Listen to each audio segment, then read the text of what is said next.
Good afternoon, Mayfield. It is Thursday, March 7th, and this is my homework for my Math 6 students. We took our quiz today on adding and subtracting and multiplying decimals, and tomorrow we're going to start introducing division with decimals. I'll be having your quizzes back to you probably within 2 days, right? That's usually my goal, and I'm pretty good at hitting that goal. All right, looking at the homework, there were no suggestions in the shoebox, so I thought, you know what, let's do the one that looks the most fun. And I would say, how about this problem here? Oh, so many numbers. And this is a great opportunity, I think, to also reinforce multiplying using the box method. Because if you haven't seen it before, it really is an interesting strategy to help with multiplication that you also will use when you get into Algebra 2. So I'm also showing you a strategy that's going to be useful once you're in high school. When we multiply decimals, we initially can just ignore those decimals. We're going to multiply these numbers as if they were whole numbers, but at the end, we're going to have 4 digits behind the decimal place. So let me set up that box for you.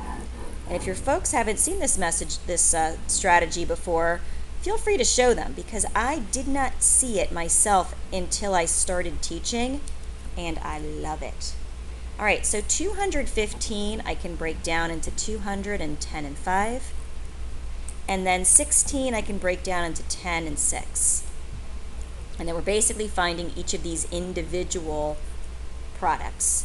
So 200 times 10 is 2,000, and 10 times 10 is 100, and 10 times 5 is 50.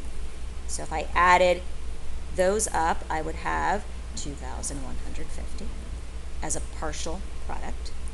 200 times 6 is 1,200, and 6 times 10 is 60, and 6 times 5 is 30. So if I add these up, I would have 1,290. And then when I add all of those partial products up, I have, 3,440. So my multiplication is great, and then I added up my partial products, and now I need to put my decimal where it belongs.